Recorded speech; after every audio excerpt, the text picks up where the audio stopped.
جو شخص کسی کا راز رکھے وہ وفادار اور امین ہے۔ صدقہ نہایت عمدہ ذخیرہ، نیکوئی نہایت بہترین خزانہ، اور روزہ رکھنا ایک قسم کی صحت ہے۔ دل کا روزہ زبان کے روزے سے اچھا ہے، اور زبان کا روزہ پیٹ کے دروازے سے بہتر اور اولی ہے۔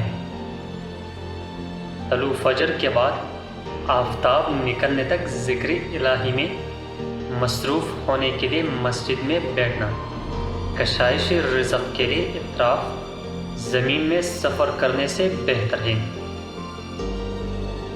آدمی بلا شبہ اپنے راز کو خود بہتر محفوظ رکھ سکتا ہے۔ اپنی بیوی اور غلام کو اپنے راز پر واقف نہ کر، ورنہ وہ تجھے اپنا غلام بنا لیں گے، اور شہوت پرستی اور غضب میں حد سے تجاوز نہ کر، ورنہ یہ دونوں تجھے معیوب بنا دیں گے۔ یہ 3 عادات آدمی کے دین کو بٹا لگاتی ہیں۔ پہلا حسد کرنا، دوسرا جھوٹ بولنا، تیسرا کینہ رکھنا۔ گناہوں کی فکر کرنے سے دل کا دروازہ رکھنا، یعنی دل کو گناہوں کے خیال سے روکنا، کھانے پینے کی چیزوں سے پیٹ کا روزہ رکھنے سے بہتر ہے۔